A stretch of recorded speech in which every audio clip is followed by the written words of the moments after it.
दोस्तों हाल ही में मैंने ZEE5 पे भागवत फिल्म देखा है और फिल्म का पूरा नाम है भागवत चैप्टर 1 राक्षस। ये एक क्राइम थ्रिलर फिल्म है जो कि सच्ची घटना से प्रेरित है और इस फिल्म को अक्षय श्री डायरेक्ट करे हैं। तो आज की वीडियो में हम फिल्म की कहानी को जानते हुए इससे जुड़ी सच्ची घटना पे भी प्रकाश डालेंगे। अब वीडियो शुरू करने से पहले मेरी आप सभी से एक रिक्वेस्ट है कि अगर आपको वीडियो पसंद आती है तो इसे लाइक जरूर कीजिएगा। साथ ही अगर आप इस फिल्म को ZEE5 पे देखना चाहते हैं तो उसका लिंक मैं डिस्क्रिप्शन में डाल दूंगा। So now with that said, let's roll the intro.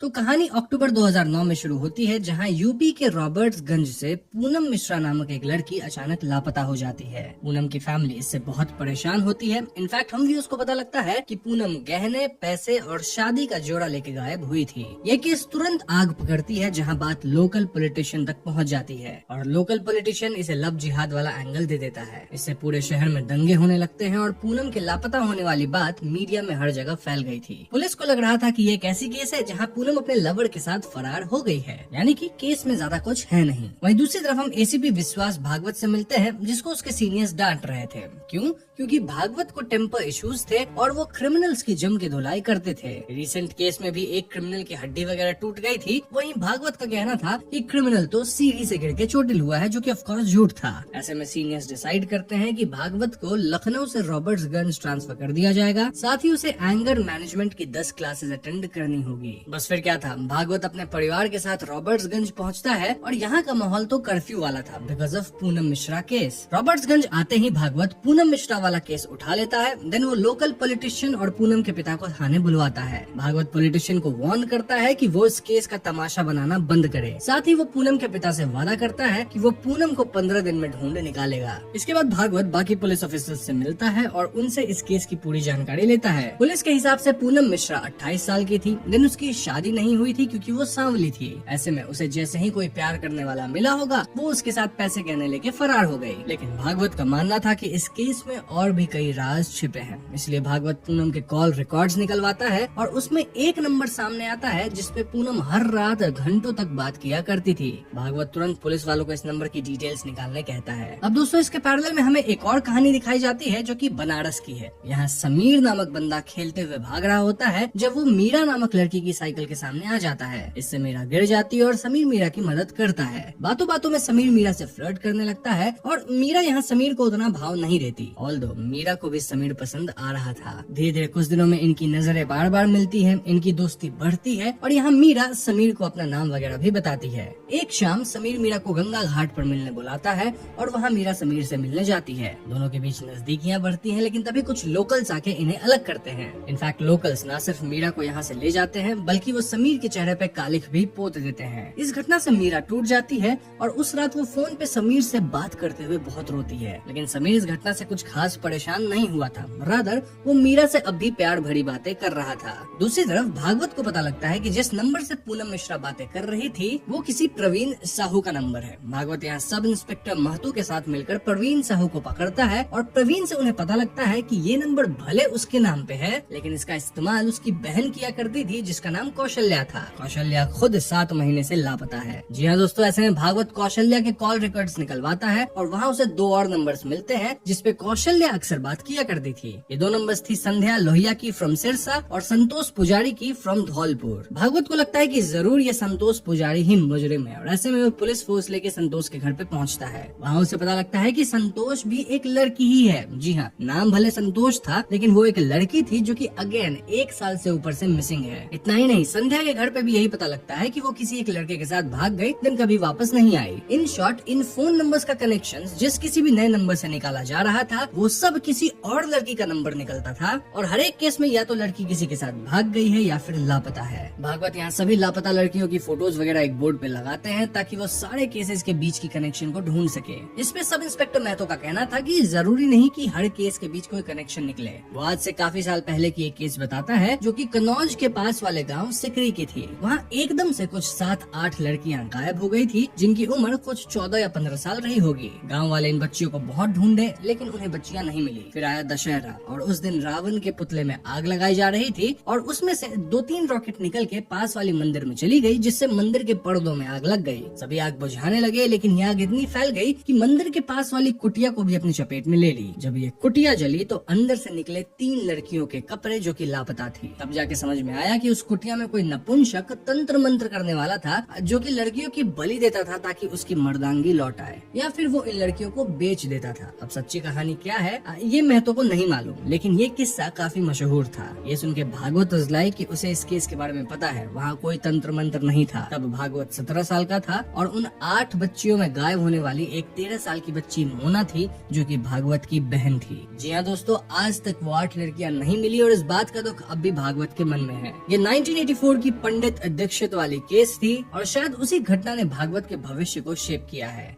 Bhagavat अब पुलिस में है और वो क्रिमिनल्स को काफी पीटता है, क्योंकि शायद आज भी वो क्रिमिनल्स के अंदर दीक्षित को ढूंढ रहा है। हमें उस दिन का एक फ्लैशबैक भी दिखाया जाता है जब मोना गायब हुई थी और उस दिन वो भागवत के साथ बैडमिंटन खेल रही थी। वो शटल लाने बाहर गई, जिसके बाद वो कभी वापस नहीं आई और शायद उस घटना के लिए भागवत आज तक खुद को ब्लेम करता है, क्योंकि शायद उस दिन उसे बाहर जाना चाहिए था। Anyways, coming back to the case, गायब लड़की संध्या के कैलेंडर से एक नंबर मिला था, जो कि फोटोग्राफर कविता शास्त्री की थी। कविता की दुकान यहाँ के मांडवाड़ी एरिया में थी, जो कि इस जगह की रेड लाइट एरिया थी। ऐसे में भागवत तुरंत कविता के दुकान पे जाता है, जहाँ उसे पता लगता है कि कविता फिलहाल वेडिंग शूट के लिए नेपाल गई हुई थी। स्टिल भागवत को शक होने लगता है कि लड़कियों का गायब होना कहीं इस प्रोस्टिट्यूशन रैकेट से तो नहीं लिंक है, इसीलिए वो इस पूरे एरिया में गायब हुई लड़कियों की तलाश करवाने लगता है। पुलिस कई जगह छापे मारती है, लेकिन इनके हाथ कुछ भी नहीं लगता। भागवत यहाँ इस धंधे के लीडर को पकड़ता है, जो कि बताता है कि ये लोग कभी भी लोकल लड़कियों को धंधे में नहीं ढकेलते। इनफैक्ट लड़कियां हमेशा दूसरे शहर से आती है या फिर दूसरे देश से। सो इफ इस धंधे के लिए लड़कियों को गायब किया गया है, तो शायद उन्हें दूसरे किसी बड़े शहर में या फिर दूसरे देश के बाहर ले जाया गया होगा। अब दोस्तों, भले भागवत को सख्त हिदायत थी कि उसे क्रिमिनल्स पे हाथ नहीं उठाना है, स्टिल भागवत इस धंधे वाले को पीटता है, सेइंग कि इस सब में बच्चियों को मत ढकेलो, बच्चियों का धंधा मत करो। वैसे यहाँ एक और बात क्लियर हो गई थी कि ये जो लीडर था, मतलब जो गलत धंधे करता था, उसका हाथ इन लड़कियों के गायब होने में तो नहीं था और साथ ही उसे कुछ पता भी नहीं था। दूसरी तरफ हमें फिर से समीर और मीरा दिखाए जाते हैं, जहाँ अब ये छुप छुप के मिलने लगे थे और इनकी नजदीकियां बढ़ती जा रही थी। समीर मीरा के सामने शादी का प्रस्ताव रखता है, सेइंग कि वो प्रोफेसर है,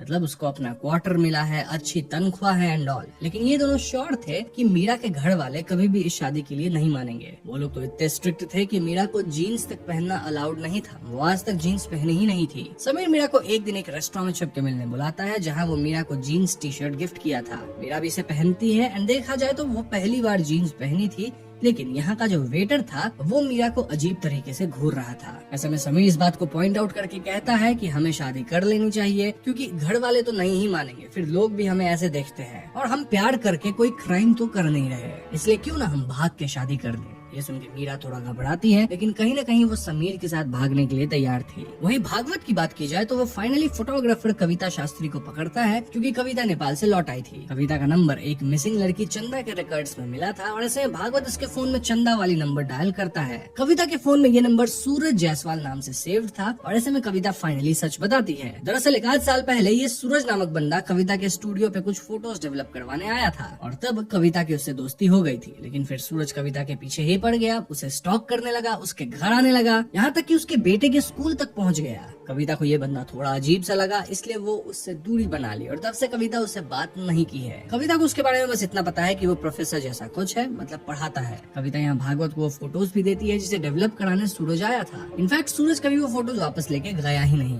अब दोस्तों, भागवत और महतो उन गायब हुई लड़कियों के फोन्स के IMEI को भी ट्रैक कर रहे थे, मतलब अगर कहीं फोन ऑन हो तो उसे पकड़ा जा सके कि कौन सा सिम उस फोन में लगा है। लेकिन ये फोन्स फिलहाल तो आउट ऑफ यूज थे। इसके बाद हमें दशहरे में रावण के जलने का सीन दिखाया जाता है, जहाँ भागवत भी अपने परिवार के साथ होता है। भागवत अपराधी को पकड़ने की कसम खाता है। वहीं पैरेलल में हम मीरा को देखते हैं, जो कि घर से गहने वगैरह लेके समीर के साथ भागने के लिए तैयार है। इसके बाद फाइनली मीरा समीर के साथ बस में भाग जाती है और ये लोग किसी दूसरे शहर में उतरते हैं। यहाँ दोनों किसी देवलोक लॉज में रुकते हैं, जहाँ समीर मीरा के साथ इंटीमेट होता है। दूसरी तरफ भागवत को महतो का कॉल आता है, सेइंग कि ट्रैक करवाए जा रहे फोन्स में से एक फोन कुछ 20 सेकंड्स के लिए ऑन हुआ था और ये लोग सारी इन्फॉर्मेशन निकलवा रहे हैं। इसी सिलसिले में पुलिस विकी नामक एक लड़की को उठाती है जो कि अपना सिम उस फोन में लगाया था, और विकी बताता है कि वो फोन उसका नहीं है बल्कि उसके दोस्त कौस्तुभ का है। पुलिस कौस्तुभ को ही उठाती है और इन दोनों दोस्तों की सेपरेट इंटरोगेशन चालू होती है, लेकिन ये दोनों दोस्त सेम स्टोरी बताते हैं जिसमें इनके बाइक की किसी स्कूटर वाले से टक्कर हो गई थी। ऐसे में इनकी उस स्कूटर वाले से लड़ाई हो गई। देन उन्होंने उसके स्कूटर के स्टेपनी का कवर भी फाड़ दिया। इसी हाथापाई में उस स्कूटर वाले का फोन नीचे गिर गया और ये लोग उसका फोन चुरा लिए। तब से ये लोग उस फोन को ऑफ ही रखे थे, लेकिन कल ऑन किए एज विकी को अपनी गर्लफ्रेंड से बात करना था और विकी का खुद का फोन डिस्चार्ज था। अब ये सुन के भागवत को याद आता है कि कविता के फोटोज में वो एक स्कूटर देखा था, एंड क्रॉस वेरीफाई करने पे विकी और कौस्तुभ बताते हैं कि हाँ, ये वही स्कूटर है जिससे इनकी बाइक भिड़ी थी। ऐसे में पुलिस वाले इस स्कूटर की डिटेल निकलवाते हैं और ये स्कूटर किसी राजकुमार सिरतिया की थी। भागवत तुरंत राजकुमार की फोटो निकलवाता है और वो कविता से पूछता है कि क्या यही आदमी सूरज है। कविता कहती है कि हाँ, यही सूरज है और ये फोटो और किसी की नहीं बल्कि समीर की थी। जी हाँ दोस्तों, समीर और मीरा की कहानी वाला समीर असल में लड़कियों को गायब कर रहा था और उसका असली नाम राजकुमार है। वो अलग अलग नाम से अलग अलग लड़कियों को फंसाता है। इनफैक्ट हम व्यूअर्स को मीरा वाली केस तो दिखाई जा रही है, बट द क्वेश्चन इज कि वो लड़कियों के साथ करता क्या है। इसका जवाब आपको वीडियो में आगे मिल जाएगा। तो इसके बाद हम राजकुमार को देख पाते हैं जिसकी एक बीबी है नेम्ड सुमित्रा और सुम्मी। इनफैक्ट उसको सुम्मी से एक बेटा भी है। राजकुमार वाकई में एक टीचर है। इनफैक्ट वो 2 शादी किया है। आई मीन उसकी दोनों बीवियां एक ही टाइम पे हैं। एक तो सुम्मी है, देन उसकी दूसरी बीवी है और दोनों बीवियां अलग अलग शहर में रहती हैं, which is Rewa and Bhadohi. Although Rajkumar ज्यादातर टाइम सुम्मी के साथ ही रहता है, लाइक महीने में 30 में से 25 दिन सुम्मी के साथ। यहाँ आश्चर्य की बात यह है कि दोनों बीवियों को एक दूसरे के बारे में पता है। Still both are okay with it. अब रीवा और भदोई में कोई भी लड़कियां गायब नहीं हुई है, यानी कि ये राजकुमार दूसरे शहर में लड़कियां फंसाता है, देन उन्हें गायब करता है। राजकुमार के मोहल्ले पड़ोस में सब उसे बहुत बढ़िया इंसान मानते हैं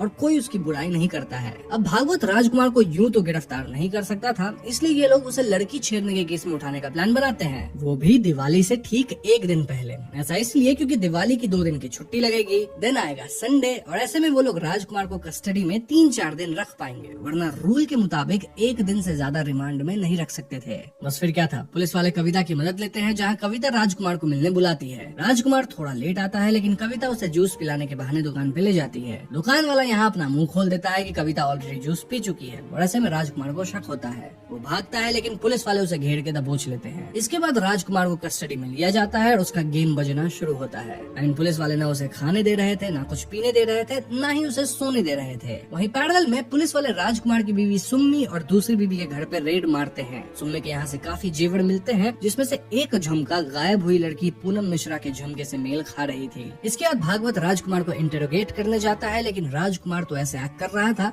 मानो उसने कुछ किया ही नहीं है। इसके बाद भागवत राजकुमार की दोनों पत्नियों को पुलिस स्टेशन बुलवाता है, और यहाँ सुम्मी को तो बस अपने गहनों की पड़ी थी। दोनों बीवियां अपने ऊपर किसी तरह का ब्लेम नहीं लेना चाहती थी, एंड इट वाज क्लियर कि दोनों बीवियां को राजकुमार की कुछ खास पड़ी नहीं थी, स्पेशली सुम्मी। इसके बाद भागवत फिर से राजकुमार को इंटरोगेट करता है, जहाँ वो बोलता है कि सुम्मी को तो बस अपने गहने चाहिए, उसे तुमसे कोई मतलब नहीं है। ये सुन के राजकुमार भड़कने लगता है, एंड इट वाज क्लियर कि वो सुम्मी से प्यार करता है। यहाँ बातें थोड़ी बढ़ जाती है, जहाँ राजकुमार भागवत का कॉलर पकड़ लेता है, इसलिए भागवत राजकुमार पे हाथ भी उठाता है, और उसके जवाब में राजकुमार वाज लाइक कि मेरी 1-2 पसलियां तो टूटी ही होंगी, इस बात पे मैं आपको सस्पेंड करवा दूंगा। और इस पॉइंट भागवत प्लान्स कि अगर वो सुम्मी को चोट पहुंचाए तो राजकुमार तड़पेगा, और भागवत ऐसा ही करता है। राजकुमार को आवाज सुनाई देती है कि पुलिस वाले सुम्मी को पीट रहे हैं, और फिर वो सुम्मी को बुरी हालत में भी देखता है। ऐसे में राजकुमार फाइनली डिसाइड्स कि वो भागवत से बात करेगा। सो भागवत और बाकी पुलिस वालों के सामने राजकुमार कहना शुरू करता है कि भले उसे दाल गोश्त का शौक है, लेकिन वो सुम्मी से प्यार करता है। फिर वो रिवील करता है कि पूनम मिश्रा को वही फंसाया, और वो ऐसा कर पाया क्योंकि पूनम 28 साल की थी, उसकी शादी नहीं हो रही थी। ऐसे में जब राजकुमार उससे 2 प्यार की बातें किया तो वो अपने आप ही फंस गई। धीरे धीरे राजकुमार पूनम से नजदीकियां बढ़ाया। फाइनली वो उसके सामने भाग के शादी करने का प्रस्ताव रखा, और ऐसे में फाइनली दोनों भाग निकले। दोनों एक बस स्टैंड पे उतरे, फिर पास में ही एक होटल में गए, जहाँ दोनों रात भर ठहरे और इंटीमेट हुए। फिर राजकुमार स्मार्टली पूनम से कहा कि वो उसे गुरुजी से मिलवाना चाहता है, एंड देन पूनम को वाइफ तक कहने लगा ताकि पूनम खुश हो जाए। राजकुमार बोला कि पूनम अपने गहने वगैरह निकाल ले, क्योंकि गुरुजी के पास ये लोग थोड़े सिंपल लुक में ही जाएंगे। फिर दोनों बस डिपो पे गए, जहाँ राजकुमार जानबूझ के बोलने लगा कि कहीं कल इंटीमेट होने की वजह से पूनम प्रेग्नेंट ना हो जाए। ये सुन के पूनम डर गई, और राजकुमार तुरंत बोला कि चिंता मत करो, मेरे पास एक आयुर्वेदिक दवा है जिसे खा लोगी तो सब ओके हो जाएगा। वो पूनम को वार्न किया कि दवा खा के थोड़ी उल्टी वगैरह हो सकती है, तो पूनम इस दवा को बस स्टैंड के बाथरूम में जाके खा ले और दरवाजा अंदर से लॉक कर ले। अब दोस्तों ये कोई दवा नहीं था बल्कि जहर था, जिसे पूनम बाथरूम में जाके खा ली। और राजकुमार बस स्टैंड पे आधे घंटे वेट किया टू मेक श्योर श्योर कि पूनम बाथरूम से बाहर तो नहीं निकली ना। इस मीन्स की पूनम समाप्त हो गई और फिर राजकुमार वहाँ से अपनी लाइफ जीने निकल लिया उसके गहनों के साथ। ऐसे ही सिमिलर वे में वो 19 लड़कियों को समाप्त किया है। ये सुन के भागवत राजकुमार को राक्षस कहता है और वो पता लगवाता है कि क्या बस स्टैंड पे पूनम की लाश मिली थी।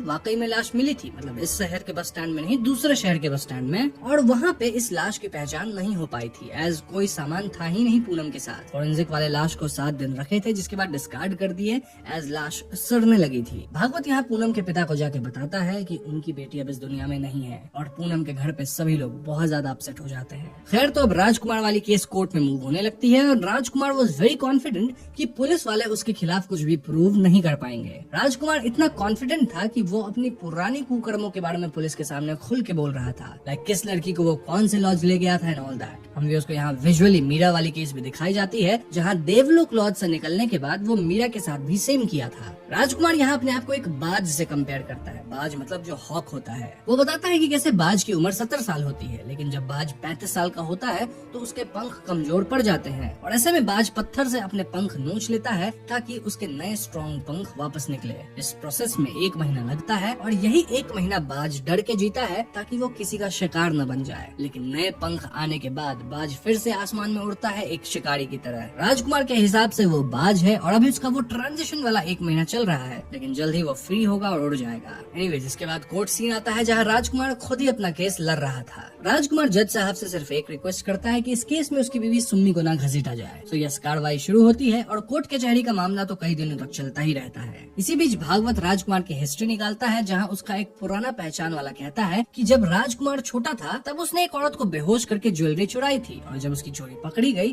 तो उसको बहुत मारा गया, इतना कि राजकुमार अपनी पैंट ही गीली कर दिया था। उस दिन उसने कसम खाई कि वो कभी कोई काम अधूरा नहीं छोड़ेगा और कभी कोई गवाह जिंदा नहीं छोड़ेगा। वो बहुत तेज दिमाग वाला है और उसकी याददाश्त भी बहुत तेज है, इतना कि उसे छोटी सी छोटी डिटेल्स याद रहती है। सो यस, राजकुमार स्मार्ट इनफ कि वो खुद से अपनी केस लड़ पाएगा। सिर्फ लड़ ही नहीं पाएगा बल्कि भागवत को शायद इस केस में हरा भी देगा। यहाँ कई विटनेस आते हैं जिन्होंने राजकुमार को या तो बस स्टैंड पे लड़की के साथ देखा था या फिर लॉज वाले आदमी जो कि इनका नाम रजिस्टर पे लिखे थे। लेकिन राजकुमार यहाँ क्लियरली कहने लगता है कि हाँ, वो पूनम के साथ था। इनफैक्ट दोनों इंटीमेट भी हुए थे। ऑल्दो पूनम उससे शादी करना चाहती थी और राजकुमार इसके लिए मना कर दिया। शायद इसी क्रम में पूनम गलत कदम उठाई होगी और पोस्टमार्टम क्लियरली कहती है कि पूनम गलत की थी। मतलब पूनम के ऊपर किसी भी तरह की जोर जबरदस्ती के निशान नहीं थे और राजकुमार कोर्ट में ऐसे एक्टिंग करता है एज इफ वो पूनम के लिए दुखी है। इसी बीच एक पुजारी जी महतो से मिलते हैं और बताते हैं कि एक बार राजकुमार उनके पास आया था, तब वो अपनी एक गुनाह को कबूल किया था और पुजारी जी उसके खिलाफ गवाही दे सकते हैं। पुजारी जी गवाही भी देते हैं, लेकिन राजकुमार पुराने केसेस के रेफरेंस लेके उनकी गवाही को भी जुटला देता है। भागवत अब तक काफी परेशान हो चुका था और ऐसे में उसका ध्यान कुछ इत्तर की बोतल्स पे जाता है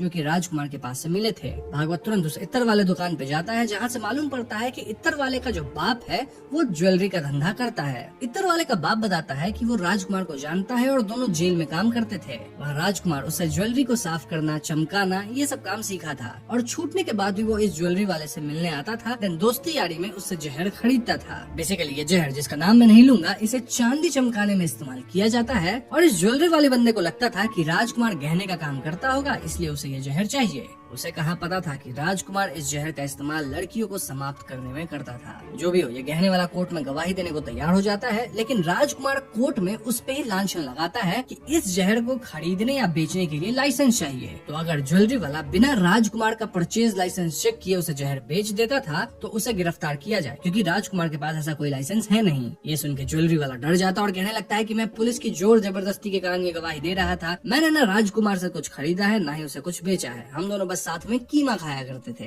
इन शॉर्ट, राजकुमार ये केस काइंड ऑफ जीत रहा था और ऐसे में एक रात भागवत सोचता है कि वो राजकुमार को खुद ही निपटा दे। बट देन वो सोचता है कि नहीं, मैं ऐसा नहीं कर सकता, क्योंकि राजकुमार जैसे दरिंदों को इतनी आसानी से मौत नहीं मिलनी चाहिए ना। भागवत को याद आता है कि जब राजकुमार पुलिस वालों के सामने अपनी करतूतों के बारे में बता रहा था तो वो देवलोक लॉज का नाम लिया था। आई मीन, राज हमेशा नेम्स की हेराफेरी करता था ताकि पुलिस कंफ्यूज ही रहे, लेकिन स्टिल वो नाम सही बताता था, बस इस नाम को उधर जोड़ता था। इसका मतलब ये कि वो देवलोक लॉज गया तो था। ऐसे में भागवत पूरे स्टेट में सारे लॉजेस की फाइल निकालता है, जिसमें 3 देवलोक लॉज सामने आते हैं। उनमें से एक लॉज वाला पहचान जाता है, सेइंग कि हाँ, राजकुमार यहाँ मीरा नामक लड़की के साथ आया था। लेकिन दोस्तों, उस जगह की पुलिस स्टेशन में किसी लड़की के खत्म पाए जाने के रिकॉर्ड नहीं थी। ऐसे में भागवत पूछने लगता है कि क्या बस स्टैंड के बाथरूम में कोई लड़की मिली थी और तब पुलिस वाले बताते हैं कि हाँ, लड़की मिली थी लेकिन वो जिंदा थी। जी हाँ दोस्तों, मीरा शायद जिंदा थी और जब भागवत उस हॉस्पिटल में जाता है जहाँ मीरा को भर्ती किया गया था तो वहाँ उसे नर्स नीलिमा आजाद का कांटेक्ट मिलता है। नीलिमा से बातचीत करने में भागवत को पता चलता है कि मीरा वाकई बच गई थी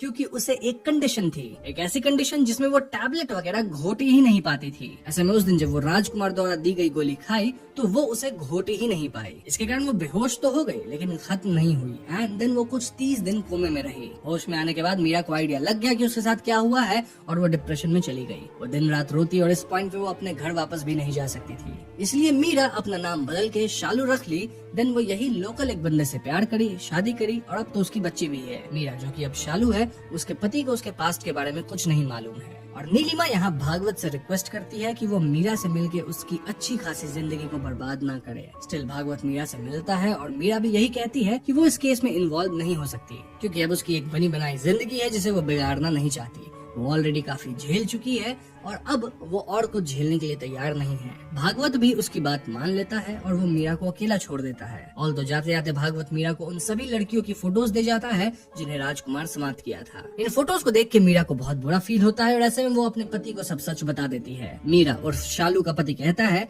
कि वो मीरा को एक्सेप्ट कर सकता है लेकिन वो समाज से नहीं लड़ सकता जो कि उस पे ताने कसेंगे। इन शॉर्ट वो नहीं चाहता था कि मीरा कोर्ट में जाके राजकुमार के खिलाफ गवाही दे। ऐसा लगता है कि मीरा ने फैसला कर लिया है कि वो कोर्ट में गवाही नहीं देगी क्योंकि ऐसा करने पे शायद वो अपने पति और अपनी बेटी दोनों को खो देगी। उधर भागवत कहता है कि वो राजकुमार को सिर्फ एक छोटी सी फ्रॉड चार्ज पे जेल में नहीं भेज सकते वरना उनकी खाकी यूनिफॉर्म का कोई मतलब नहीं रहेगा। उसका सुपीरियर जवाब देता है कि अगर दुनिया वैसी ही चलती जैसा प्लान होता तो सोसाइटी को खाके की जरूरत ही नहीं पड़ती। सीनियर भागवत से कहते हैं कि वो उन औरतों के लिए बदला लेने की कोशिश ना करे, बस अपना फर्ज निभाए। इन शॉर्ट भागवत इस केस को ऑलमोस्ट हार चुका था। अगले दिन कोर्ट रूम में हम राजकुमार को एकदम चिल देखते हैं क्योंकि वो कॉन्फिडेंट था कि ये केस वो जीत चुका है। तभी लॉयर बुलाता है एक नए गवाह को, who was none other than Meera. जी हाँ दोस्तों, मीरा सबको चौंका देती है जब वो राजकुमार के खिलाफ गवाही देने आती है। अब तक राजकुमार रिलैक्स था, मजाक उड़ा रहा था, लेकिन अब उसके चेहरे पे पहली बार चिंता दिखाई देती है। वो हारा हुआ लगता है और ऐसा प्रतीत होता है कि मीरा की गवाही अब उसका फैसला तय कर देगी। मैं प्रतीत होता है इसलिए बोल रहा हूँ क्योंकि फिल्म यहीं पे खत्म हो जाती है